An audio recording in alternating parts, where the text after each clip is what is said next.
Hola niños y niñas, ¿cómo están? Soy la profesora Valentina López del cuarto año básico.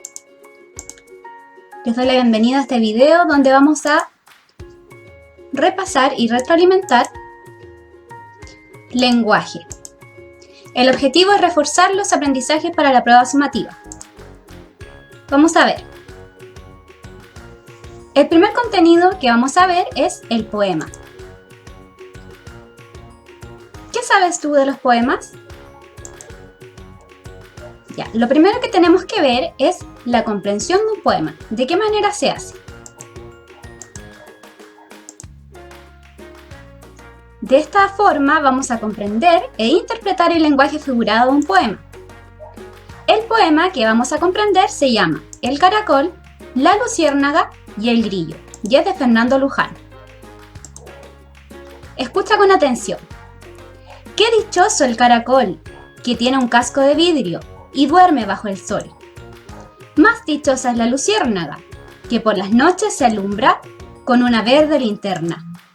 Pero más dichoso el grillo, porque sabe una canción para dormir a mi niño.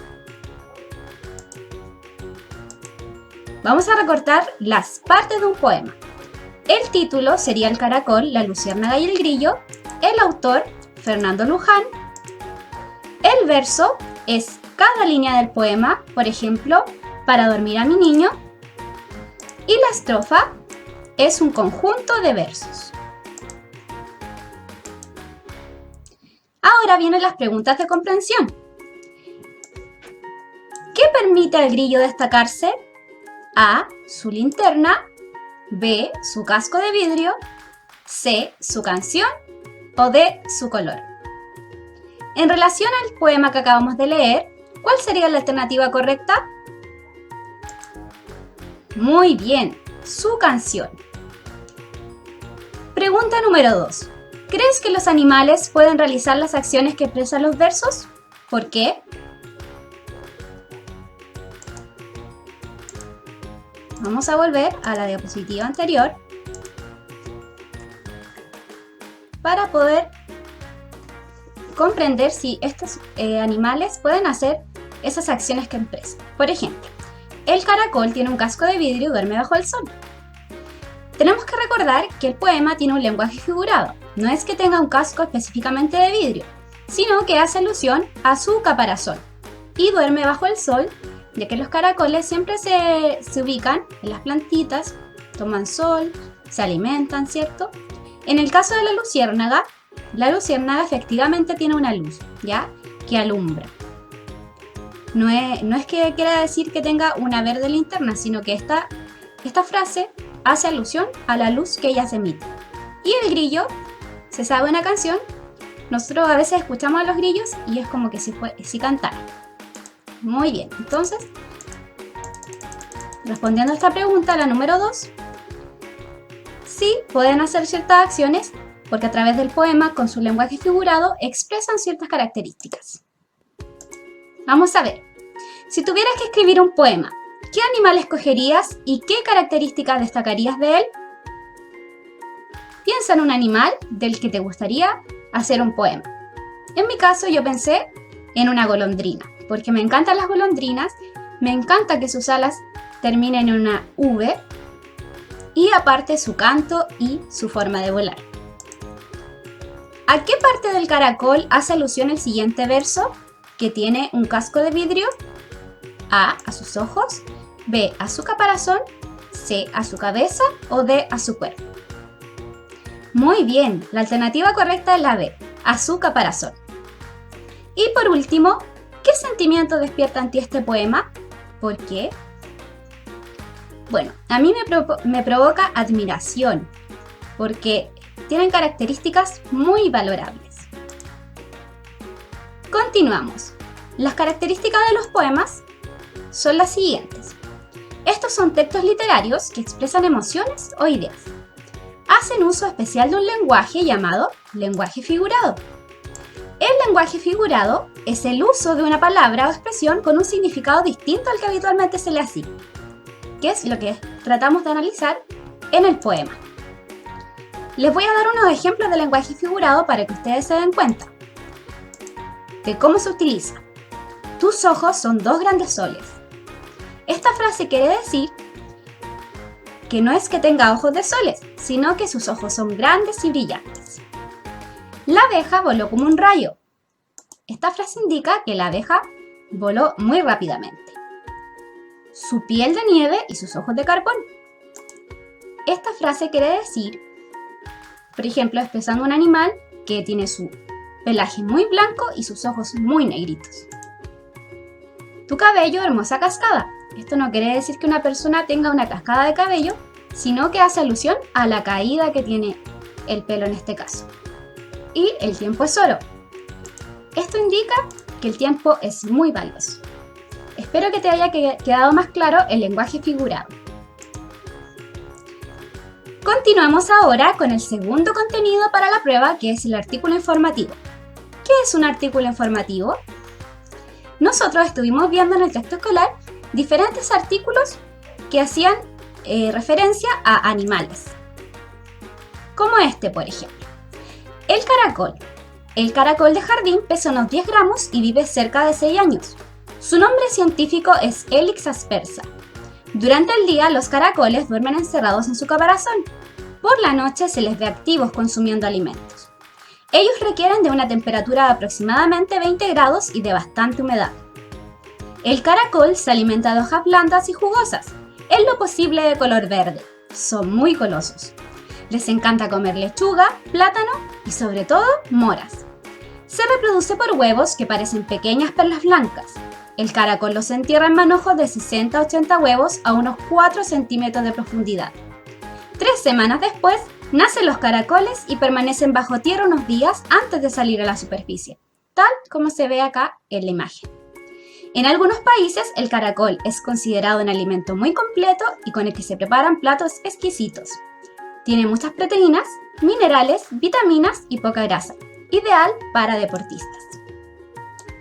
Ahora vamos a responder algunas preguntas sobre el texto. El caracol vive en... Nos vamos al texto. Esta es una técnica para que tú puedas comprender. Y acá dice que vive en el jardín. ¿Puede vivir cuántos años? ¿Dónde aparecía cuántos años vivía un caracol? Acá en el primer párrafo, vive cerca de 6 años. El caracol se reproduce por huevos, muy bien. Y los caracoles se entierran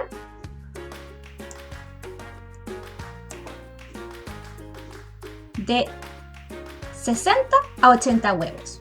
Muy bien, a 4 centímetros de profundidad. Súper bien. Continuamos. Las características de los artículos informativos son las siguientes. Son textos que tienen el propósito de entregar información sobre un tema para que el destinatario disponga de más datos sobre él. Presentan la siguiente estructura: un título, una introducción, datos específicos sobre el tema que se plantea y pueden incluir subtítulos, tal como lo ves aquí. Este sería el título. También tienen imágenes representativas, párrafos, ¿ya? Y datos específicos sobre, en este caso, los dinosaurios. Ahora pasamos al tercer contenido, que es la noticia. Las características de la noticia son las siguientes. La noticia es el relato objetivo de un suceso cuyo conocimiento importa ser público oportunamente. Para que su contenido sea completo y efectivo, debe responder a las siguientes preguntas. ¿Quién?, que indica el protagonista. ¿Qué?, ¿qué pasó?, el suceso. ¿Cuándo?, el tiempo donde pasó esta noticia. ¿Dónde?, el lugar. ¿Cómo pasó?, en las circunstancias que ocurrieron los hechos. ¿Por qué?, las causas. ¿Y para qué?, los objetivos. Fíjate en esta noticia. Esta noticia dice que se celebra el Día de la Tierra. Ese es el titular. La bajada: en un día soleado en el parque, los niños pudieron divertirse con varias actividades que motivaban a respetar la naturaleza. El lead responde las principales preguntas de la noticia y el cuerpo cuenta el hecho que ha sucedido. También pueden tener fotografías y un pie para explicar lo que indica la fotografía. Si te das cuenta, acá podemos ver la respuesta a las principales preguntas que se salen a la noticia. En lo que representa una nueva adecuación al Plan Maestro de Transportes, el gobierno anunció ayer que las avenidas Providencia y Apoquindo se incorporarán al régimen de vías exclusivas para la locomoción pública, y aunque solo en días de preemergencia y emergencia ambiental. Acá se respondió el qué, por ejemplo, que se van a incorporar régimen de vías exclusivas, quién, el gobierno, por qué, porque buscan una nueva adecuación, cuándo, ayer, esto tendríamos que verlo también en la fecha que ocurrió la noticia, dónde, en las avenidas Providencia y Apoquindo, y cómo, en los días de preemergencia y emergencia ambiental. Bueno, y voy a recalcar también lo importante de dar respuestas completas. Por ejemplo, si me preguntan, ¿cuándo ocurrió el hecho? Tú puedes responder, el hecho ocurrió tal día, no solamente poner ayer. Y ahora vamos al último contenido, que son los prefijos y los sufijos. ¿Qué son los prefijos? ¿Lo recuerdas? Son partículas que van al principio de las palabras y que cambian su significado, como por ejemplo, hidro, que indica agua, como la palabra hidrofobia, que quiere decir que le tenemos miedo al agua. Sub, debajo de, subrayar, por ejemplo, que indica que yo hago una línea bajo el texto. Trans, llevar al otro lado, transportar, por ejemplo, transportar alguna mercancía de un lugar a otro. Extra, que indica fuera de, extraordinario, por ejemplo, estas luces boreales que se dan en el Polo Norte, que yo las encuentro extraordinarias, fuera de lo común. Anti, oposición, antivirus. Por ejemplo, ahora todo lo que está pasando, ¿cierto? Antivirus, que esta es un equipamiento para evitar que el virus se contagie. Y pre, que indica anterioridad. Prefrito, quiere decir que está previamente frito, como las papas fritas a veces, que vienen en bolsitas. Los sufijos, en este caso, son partículas que se añaden al final de las palabras y forman nuevas palabras.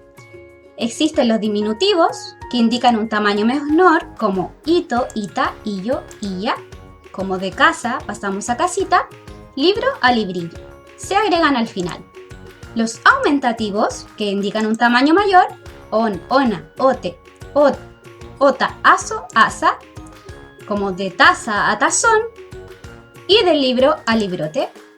Y otros, como ero, era, dor, dora, iba, ivo, ucho, ucha, mente, sar, osa, oso. Por ejemplo, de cocinar, le agregamos cero y se transforma la persona que cocina, que es cocinero, y bondad, bondadoso, que indica a una persona que es bondadosa. Ahora te toca a ti. Construye palabras derivadas a partir de las siguientes palabras. Debes añadir un prefijo o sufijo sin repetirlos. Prefijos: sub, extra, des, multi, im y semi. Tenemos las siguientes palabras: color, posible, marino, círculo, ordinario y hogar. Busca qué prefijos se pueden agregar a estas palabras. Por ejemplo, para color, multicolor, imposible, submarino, semicírculo, extraordinario y deshojar. Ahora vamos con los sufijos. Ero, ista, on, esa, illa, ito. Y tenemos las palabras piano, sombra, cocina, taza, perro y bella. A piano le borramos la O y a la mayoría de las palabras tenemos que borrarle la última letra para que podamos agregar el sufijo. Pianista, sombrilla, cocinero, tazón, perrito, un perrito pequeño y belleza. Muy bien, espero que hayas podido completar estas palabras. Ahora, vamos a finalizar. ¿Qué aprendimos hoy? Bueno, estuvimos repasando hartas cosas, ¿cierto? Primero, el poema, luego la noticia, el artículo informativo y los prefijos y los sufijos. ¿Cómo lo aprendimos? Fuimos analizando todos los tipos de texto que están presentes, que van a estar presentes en la evaluación, y analizamos cada una de sus partes. ¿Para qué nos sirve lo aprendido? Bueno, ya sabemos que la lectura siempre está presente en nuestra vida diaria y es importante que nosotros aprendamos a comprenderla mejor, sobre todo las noticias y los artículos informativos que nosotros estamos generalmente leyendo. ¿En qué situaciones lo puedo aplicar? Como te decía, en nuestra vida diaria. Cada vez que nosotros leemos podemos aplicar las técnicas que aprendimos. ¿Se te presentó alguna dificultad? Bueno, espero que haya quedado todo claro. Y si tienes alguna duda, te puedes comunicar conmigo al correo. Les dejo la siguiente frase. La vida es como un espejo. Te sonríe si la miras sonriendo. Bueno, niños y niñas, ojalá que les haya gustado este video y les doy las gracias. Recuerden, cualquier duda que tengan, a 4basicoadordogaleano@gmail.com. Espero que les vaya muy bien en la prueba. Besitos y abrazos.